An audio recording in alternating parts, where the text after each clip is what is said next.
is a Beach Glass Media production.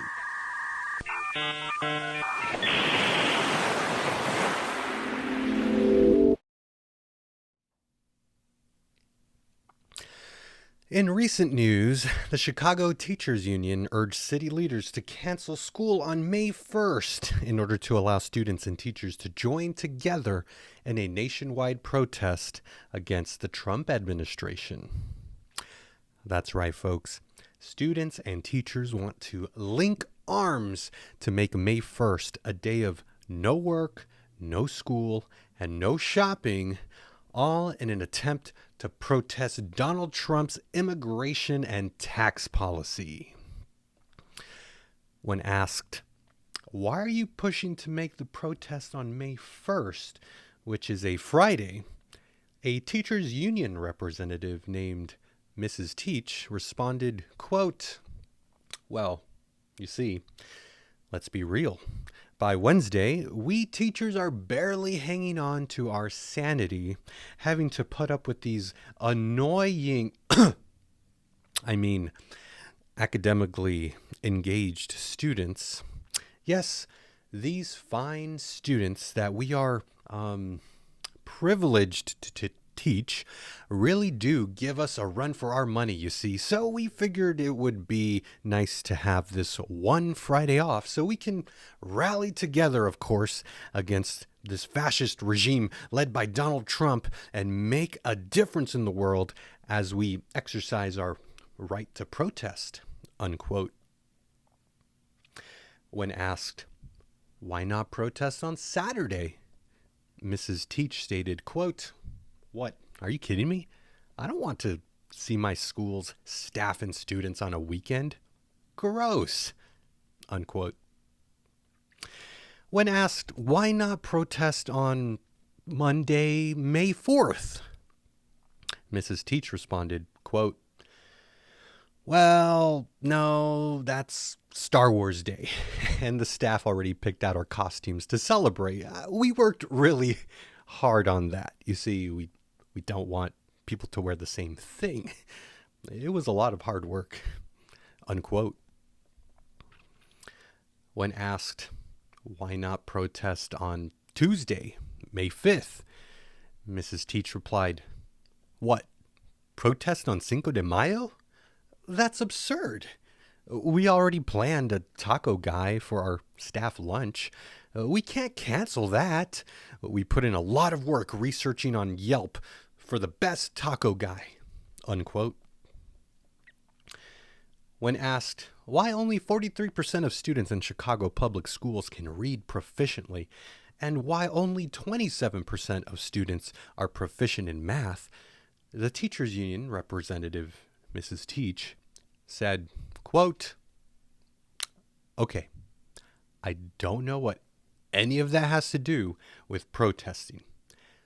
Can we focus back on the real issues at hand, please? The real issue is Donald Trump and his homophobic, what was it again? Oh yeah, his immigration and tax policy. That's why we have to protest, unquote. As soon as Mrs. Teach finished her statement, a high school senior student holding a large rectangular piece of cardboard and a black marker came up to Mrs. Teach and said, Mrs. Teach, is there a W in ice out? My name is Andrew Reyes, and this is Faith in Politics with me, Andrew Reyes.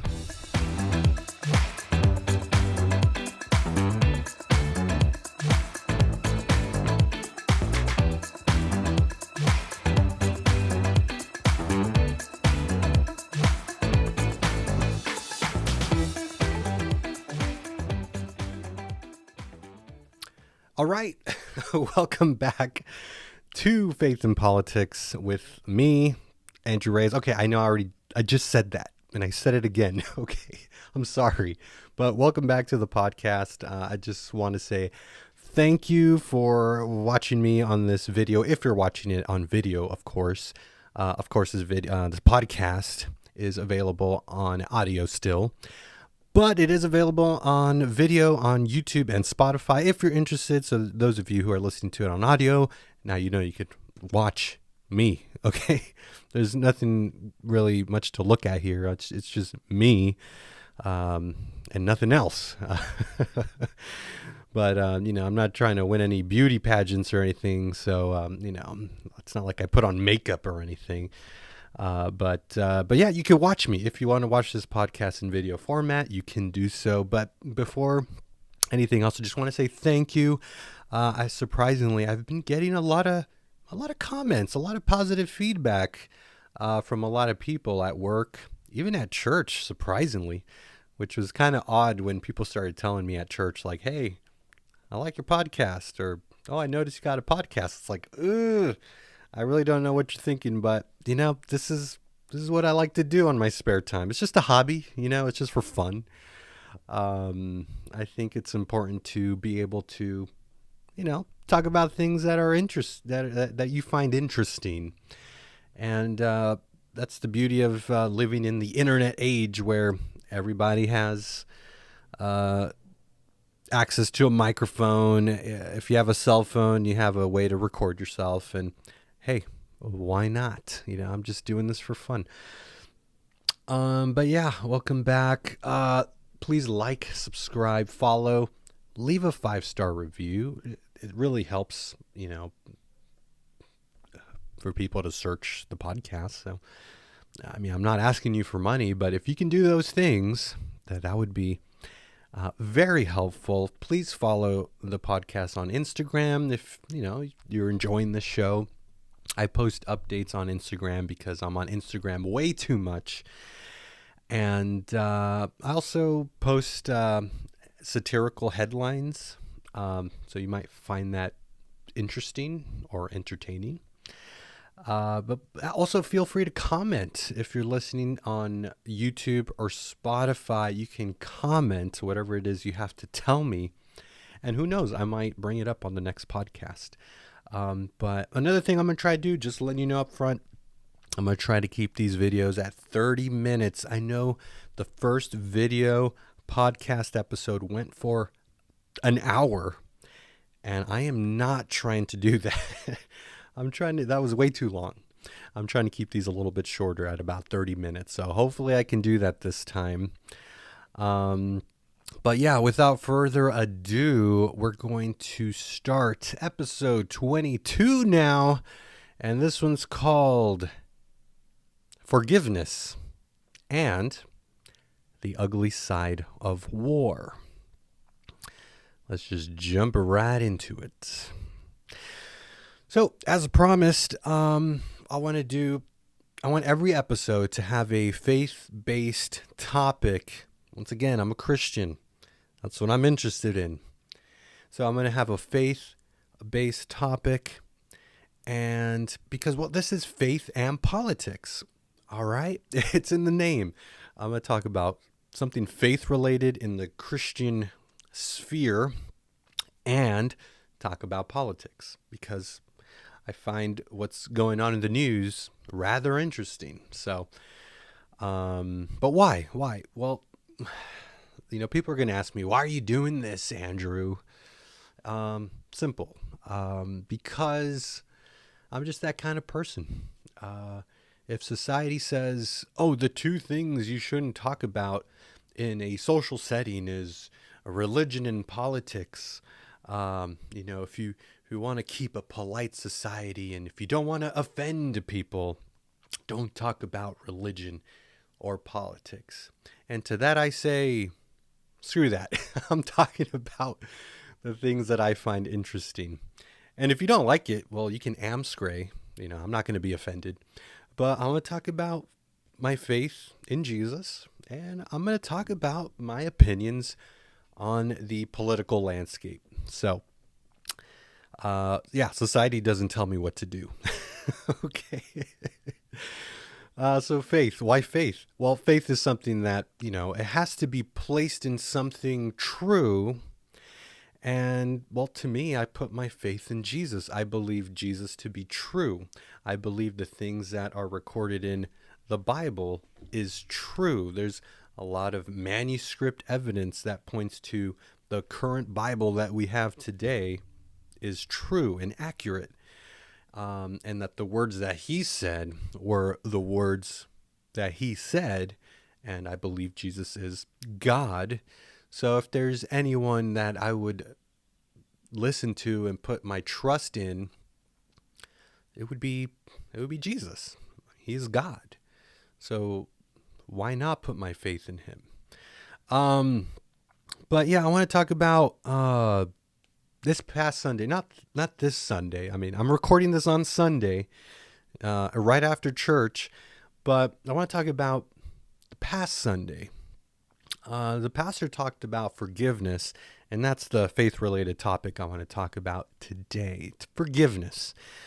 Forgiveness is not a casual topic. It's not, you go to the water cooler at work and you start a little chit chat with your coworker and you're like, hey, what do you think about forgiveness? You think forgiveness is cool? You think it's a good idea? Do you forgive? Huh? Do you?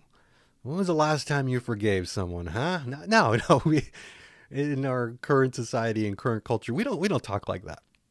So that's kind of why I want to talk about it. It's forgiveness is not a popular topic. It's not a popular theme in movies. It's not a popular theme in TV shows. But from what I took from that Sunday message is that forgiveness is key in the life of a Christian. And it's not easy. Forgiveness is not easy. When someone hurts you or offends you, you kind of feel attacked. And Jesus tells us to forgive. But it's not easy. Why is it not easy? Oh, it's simple. It's because people suck. But not only that, we get hurt.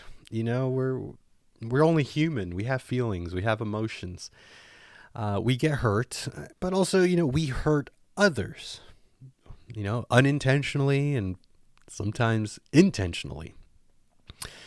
And I just realized, people are people. That's just who we are. That's how we interact sometimes.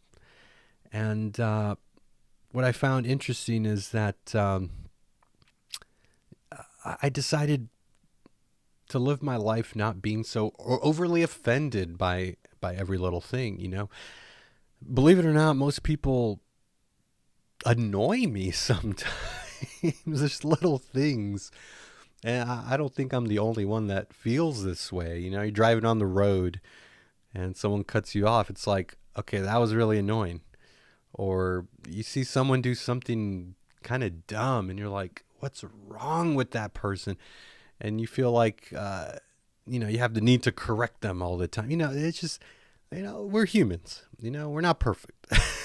We get annoyed. And sometimes we slip up. But that was the point. This is the point that the pastor made that Sunday, which I found interesting. Is he said this many times. He even said this today. Is stop being so offended. Why do we get offended over all these little things? And I think it's true. If you're a Christian, you shouldn't be offended by every little thing, because what we know, people are people. People are human. People make mistakes. No one's perfect. Except Jesus, he was perfect. So stop being so offended. And it's funny. I like to think I'm unoffendable. I mean, you could test it out on me. I have coworkers, and we joke around a lot. It's kind of what gets us through the morning. And it's funny. Like I have a coworker of mine, and sometimes he says fat jokes to me. And it's funny because I mean, I'm not a Greek god. I'm not in perfect shape or anything. I do have a little bit of weight on me. But he sometimes says fat jokes to me. I could take it in two ways. I can get offended, or I can laugh. I laugh. Like we were, I was messing around with him, and he was carrying like a heavy load of mail. For those of you who don't know, I'm a postal worker. I deliver that mail. He was carrying like a heavy load of mail, and I said, "Wow, you're so weak." We're just joking around. And then I sat on his mail, and I'm like, "Here, lift this," just being funny.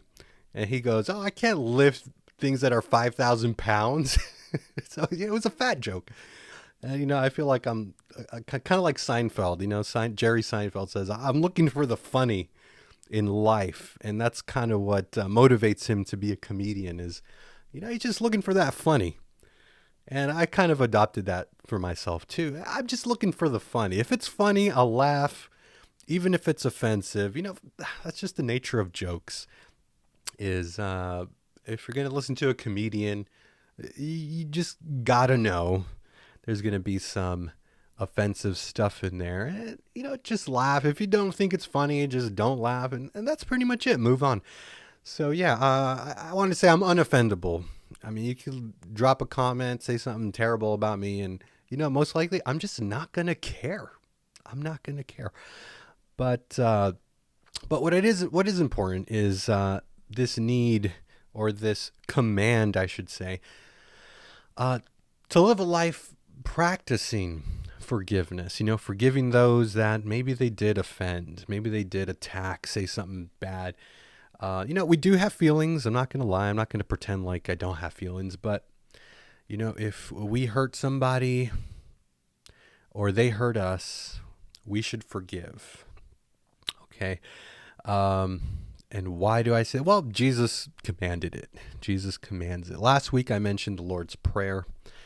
And right after the Lord's Prayer in the book of Matthew, Jesus says, and I'm going to read this from the book. Right after the Lord's Prayer, he says, "For if you forgive others their trespasses, your heavenly Father will also forgive you.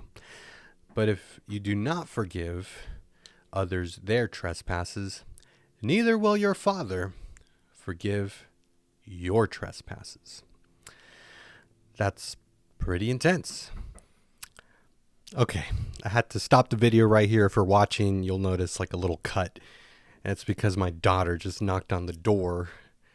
And I told her, "Hey, please don't bother me for a little bit. I'm recording." But kids will be kids, and hey, that's just what happens when you're a parent. Your children will need you. So even when I'm trying to do this podcast, I will get interrupted, and that's just life.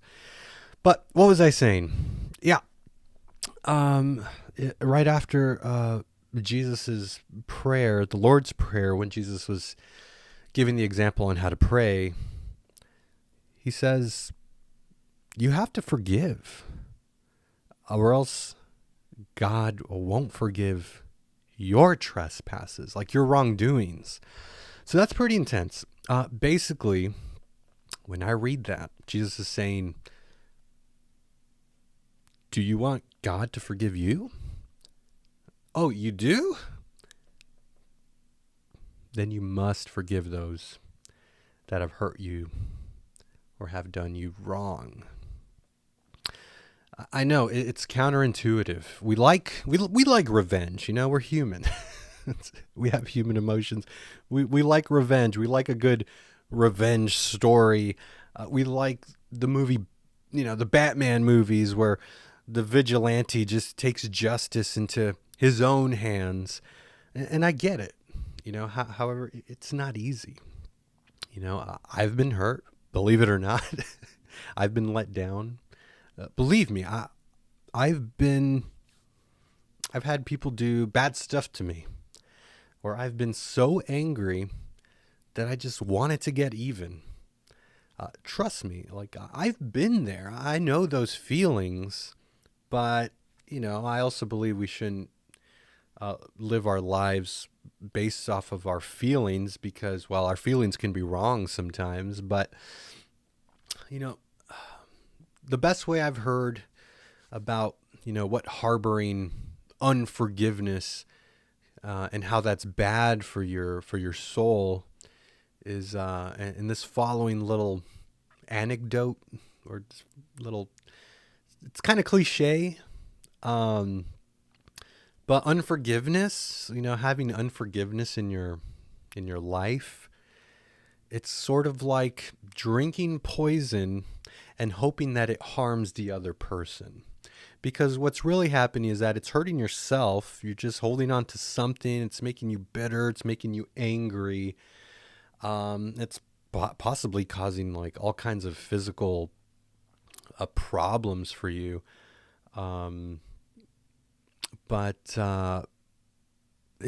think it's hurting the other person by giving them the silent treatment or something like that, but you're really just hurting yourself in the end. It's not the kind of life that God wants us to live. He doesn't want us to be bitter and clinging on to the past and just having a chip on our shoulder and holding grudges. Like, no, that's not life. It's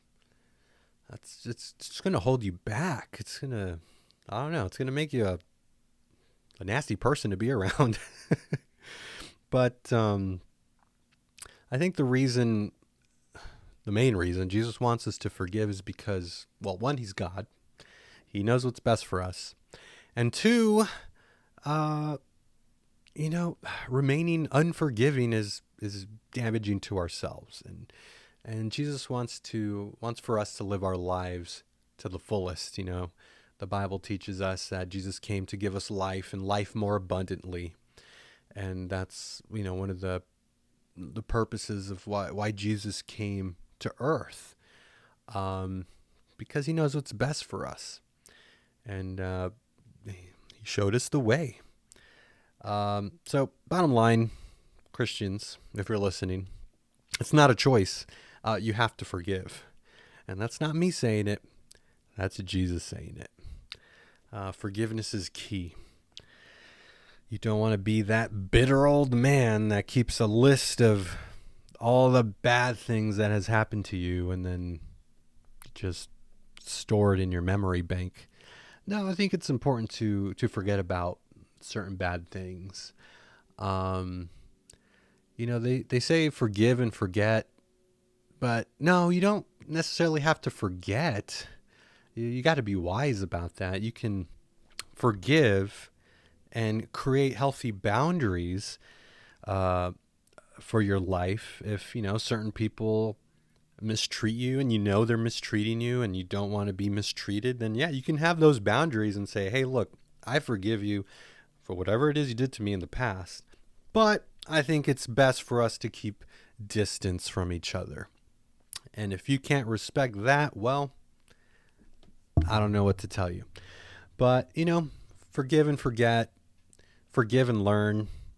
We're called to be, to show forgiveness to those around us and not be so offended by every little thing. So anyway, that's enough of the faith topic. I hope that made sense. Once again, after daylight savings last week, I was so tired. I was trying for a whole week to try to record one of these podcast episodes, and I don't know, the heat got to me. The time change really threw me off. But here I am. Hopefully you're enjoying this one. All right, we got the faith topic out of the way. Now let's go into the political sphere. So, what are we talking about today on the political side of this podcast? Well, back to Iran again. So last time I talked about Iran. There seems to be a couple more updates that's worth mentioning because, yes, I've been following this. This is like the biggest piece of news here in the United States and maybe even around the world. This is pretty crazy stuff that's happening. But there seems to be a lot of lies that have been propping up around this war in Iran that we find ourselves in. And, before I mention, I know maybe you might be thinking I'm saying it wrong. Iran. I've been saying Iran. And I know in the political, in politics, people say Iran. I don't know. Does it really matter? Uh, Maybe it does. I don't know. Leave your thoughts in the comments. Just leave your thoughts in the comments. I say Iran, so deal with it. But there's a couple lies about Iran. The first lie is that this is another forever war. Um, it's only been about 2 weeks. I think we're going into the third week this week. And I just want to say, relax. Donald Trump is the kind of guy that he likes to get things done, and he likes to get things done fast. Okay, just look at the southern border. Just for an example, he got elected last year, and he took office. He got inaugurated last year in January, and then in about a month he closed the southern border, and then border crossings and all of that, it went down significantly. He was able to fix the crisis at the southern border like that. So that's a great thing, because why was this important? Well, aside from human trafficking and smuggling and children being harmed trying to come across the border, yeah, we're seeing less of that, which is good. We don't want to see humans being trafficked. But it's also good for the country. It means, yeah, we care about our country. You just can't come in. If you do, there's a process. You go through the port of entry, you tick a number, and then when it's your turn, we'll get to you, and then you could come in. I think that's the way it should be, and Donald Trump is making it work that way. So, are we in a forever war? I don't think so. It's only been 2 weeks. We're going into the third week. I'm hoping it's done within 5 weeks. If it goes longer than that, then yeah, we should worry. But I don't know. Things seems to be slowing down. Okay, things seem to be slowing down. Iran's been trying, shooting off their whatever rockets, but they're going to run out. And we took out the Ayatollah. We took, the people in the top tier of command and the second tier, and then Iran instituted a new Ayatollah, but he's in a coma or he's unconscious or something. So I don't know. The U.S. hit Iran pretty hard, and I don't think they're going to be gaining much steam anytime soon. So. What's another lie that I've been hearing about this Iran thing? That Iran is gearing up. That they're getting stronger. No, like I said, it doesn't look that way. Like I said, the new supreme leader that they elected, yeah, he's unconscious, just like I said. I think he's missing a leg. And yeah, it doesn't look like Iran's ramping up or anything, so I think that's a lie. A third lie is that the price of oil is going to skyrocket and the economy is going to collapse. I don't think so. I don't think Donald Trump will let that happen. I think Donald Trump cares about the U.S. winning too much. That's Donald Trump's biggest thing. He wants the United States to win in everything that we do. And I don't think he's going to let the price of oil go up. He was opening up the Strait of, what was it called, Beirut or something, to make sure that we're getting oil flowing into the United States. So, and he's sending military there to make sure, the oil shipping routes aren't affected. So, Trump's going to do whatever he has to do to make sure that the economy doesn't collapse on us. I kind of have that idea. The U.S. military is too good. So, Donald Trump says that the war is going to end soon. I kind of believe it's kind of hard to tell, like I said, but all signs seem that it seems to be pointing that Iran has no more push to shove. So I don't know. I'll keep you updated. So come back to Faith and Politics next time. I'm going to try to put out another episode this week. So hopefully we have some updates and we see how that's going. Now, there was something really bad that happened, and it really bothered me. And it's worth mentioning. Not everything that the United States does is perfect. Okay, I'm not going to sugarcoat anything, but there was one thing that happened, and it was pretty bad. It was pretty bad, not going to lie. There was this incident that a girls' school was struck by a U.S. Missile, and the reports are saying that it killed dozens of children. So, if true, the details are kind of squirrely. We don't know all the details yet. There seems to be an investigation going on, but that's not good. That's not good. The Iranian regime claims a high death toll from that strike. However, it's kind of hard to trust the Iranian regime and whatever it is that they say, because they're known to conflate or inflate the numbers. But also Iran and their crazy regime, they're known to use humans as human shields. And, the question needs to be answered. Why was there a school next to an Iranian military base? That's kind of odd. But, no, the regime's crazy. They're also ones to kill their own citizens. So, yes, was this an accident? The strike at the school killing children? Yes, that's not a good look. It's not a good thing. But once again, we have to realize war is ugly. Okay, there's always going to be casualties, and I'm not saying that it was worth it. No, war is ugly, or war is bad. Things are going to happen that you wish didn't happen, but hopefully we get more information about that incident, because it's pretty bad.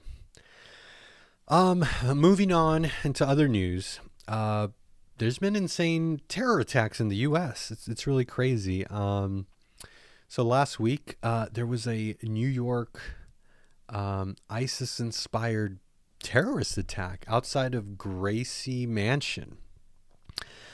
There were IEDs, improvised explosive devices, bombs essentially, that these radical Islamic teens from Pennsylvania threw outside of Gracie Mansion.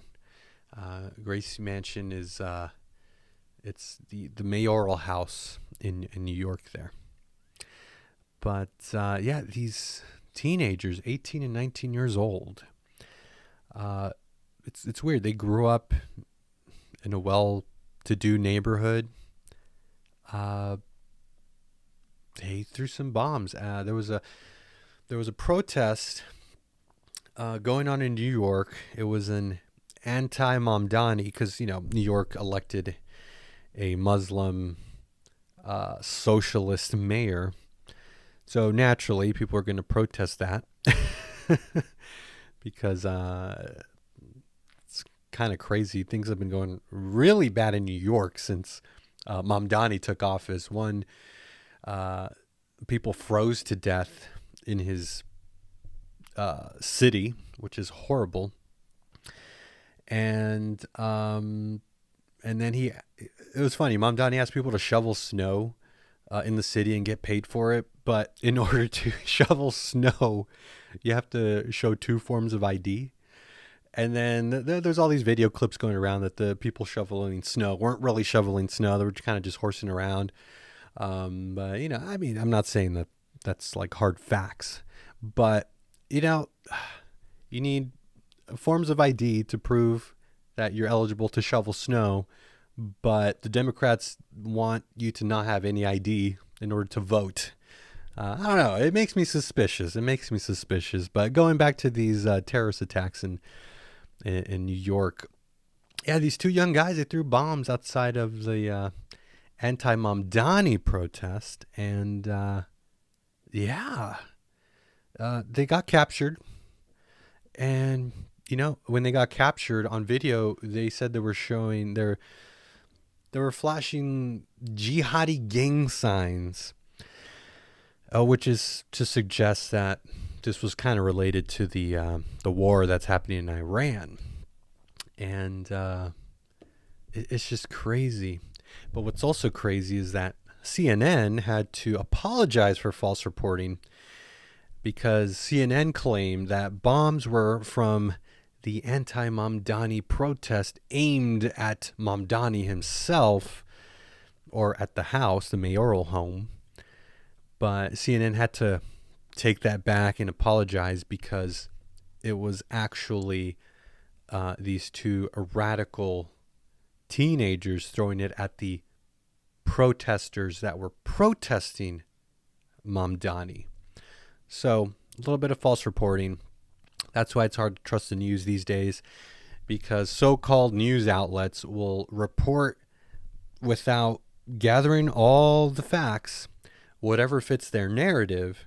And so they push out this report out to the world, and then everybody thinks it's one thing, but it's actually something completely different. So, I mean, good for CNN for having to retract their statements and apologize. But yeah, that's news for you in 2026, I guess. People would rather tell a story to fit their narrative than to report the truth. So yeah, you wonder why we question news and news reports from the so-called legacy media or the establishment media. Anyway, what was Mamdani's response to this? At first, the Muslim mayor Mamdani acted like this was the result of white supremacy. But you see, it was like he was saying, yeah, it's the protesters' fault that the terrorists threw the bombs. That was kind of a shtick. Oh, it's the protesters' fault. It's crazy. You don't walk around. You don't just walk around with homemade bombs in your pocket, really. Obviously, these people, they set out. They had premeditated that they were going to do this, but yeah, Mamdani makes this sound like, oh yeah, they had no choice but to throw the bomb because of white supremacy in New York, which I'm like, really? I mean, that would be like me punching my wife and saying, no, see, that was her fault because she raised her voice at me. So I had no choice. I'm the victim in this. That's crazy. That's just victim mentality. But yeah, after 24 hours went by, he finally said terrorism is bad. And the whole world's just like, yeah, you don't say. Hey, New York, you get what you paid for, okay? Or I should say, you get what you voted for. So there you go.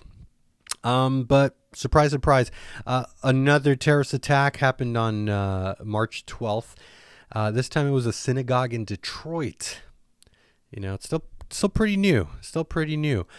Still fresh, but possibly related to the strikes on Iran and this war going on over there in the Middle East. Let's see. The attacker was a 41-year-old U.S. citizen, originally from Lebanon, and that's the Middle East. Surprise, surprise.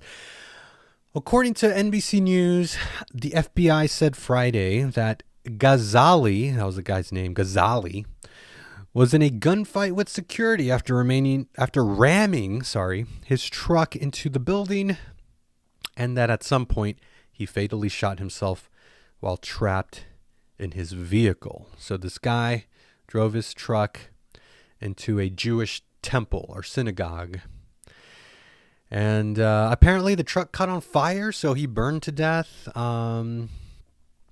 and it's being labeled an anti-Semitic attack. And I think the guy attacked this place because the Jewish temple had the word Israel in the name. It makes no sense, but really, does anything terrorists do make sense? No. So yeah, that happened. And then not only that, on the same day, there was another shooting, believe it or not. Now we take it to Virginia, Norfolk, Virginia, at Old Dominion University. It's crazy. So there were 3, just count them. That was 3, if you're keeping score, that's 3 terrorist attacks in the past 2 weeks. The Austin, Texas bar shooter, which I talked about on the previous episode. There's the Pennsylvania teens in New York at the anti-Mamdani protests.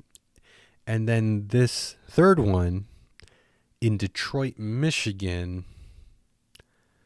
Hold on, I think I got it confused. There was one in Norfolk, Virginia, Old Dominion University. But let's see. The Old Dominion University one. I'm getting a little confused here. I apologize. This is interesting. This shooter served in the National Guard, believe it or not, but then was arrested for supporting ISIS. And then he was released early from prison. He bought a gun illegally and killed an ROTC professor at Old Dominion University. The attacker was neutralized thanks to 2 students. So crazy stuff. This was all in the span of 2 weeks. I mean, if there's ever a case for vetting immigrants, well, here it is. You got crazy people living in the United States. Now, did they get radicalized while they were here? Were they already radical before they got here? That's always going to be hard to tell. We don't really know. But yes, war is ugly. Yes, bad things happen. And yes, terrorism is bad, and we shouldn't have that in the United States. And it's, like I said, it's a great case to vet people thoroughly, so we know who's in this country. We don't want these terror attacks to keep happening. But yeah, we should ask people coming into this country, have you previously supported a terrorist group? Oh, you have? Oh, okay, bye. Do you hate America? Oh, you do? Oh, okay, bye. Do you believe Jewish people can peacefully assemble in synagogues? No? Oh, okay, bye. Look, if you think radical Islamists are only going after Jews, I mean, think again.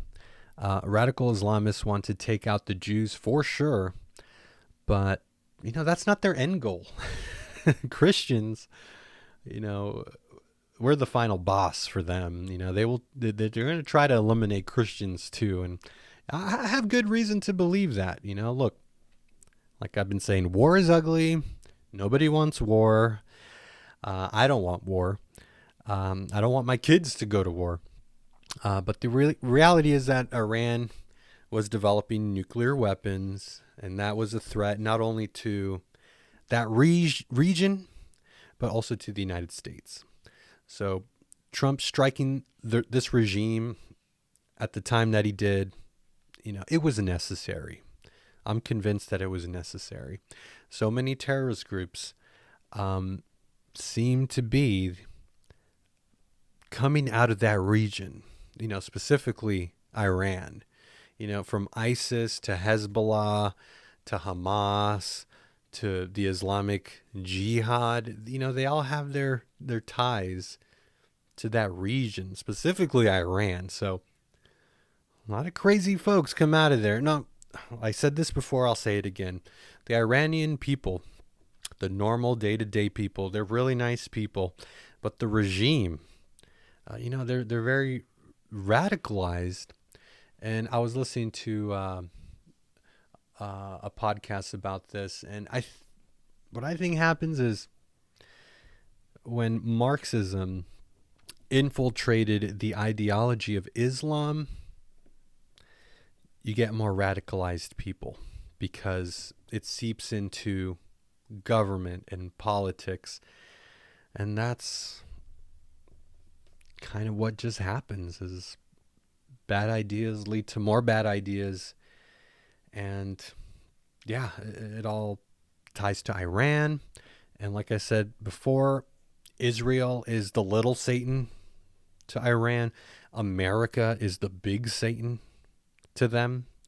And these radical Islamists, their first step is to destroy Israel. That's what they want to do. They're not shy about it. So they want to destroy Israel because Israel is the speed bump to destroying America.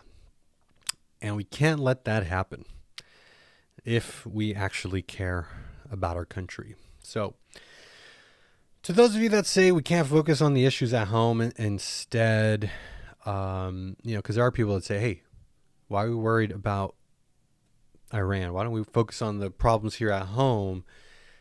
Like, you know what? I get that point of view. You hear people on both the left and right side of the aisle saying, why are we getting involved in these foreign wars? Why are we starting foreign wars? Well, because we can walk and chew gum at the same time. And since the U.S. is the world leader in an imperial sense, we have to stabilize that region, because it does indirectly protect the United States in the long run. It just does. And like I said, yes, war is ugly, but it's just the reality of war. And we should be thankful that, we are here in the United States. We're free to practice our religious freedom in this country and not have to worry about a radical terrorist forcing you to convert to their fake religion, or else get your head chopped off if you don't. We don't have to worry about that kind of stuff. Or do we? I don't know. Obviously, there are some radicals willing to throw bombs in public. So, I don't know. I guess just be aware, be informed. And like I said, this radical Islam stuff is not compatible with Western ideology. And here in the United States, yes, you're free to your religion, to practice religion. But no, you're not free to terrorize people in this country. Hopefully the United States can kick them out of here because, I don't want these radical types living next door to me. I'm not saying that they are, but you know what? That'll do it for today's episode. I've been talking way too much. I'm going to try to put out another episode this week, have more updates. I'm going to try to tighten up the podcast, make it a little shorter, a little sweeter. But don't forget, Jesus is the one true God. Jesus loves you. Forgive those around you because, that's his command. And don't forget, keep up the faith.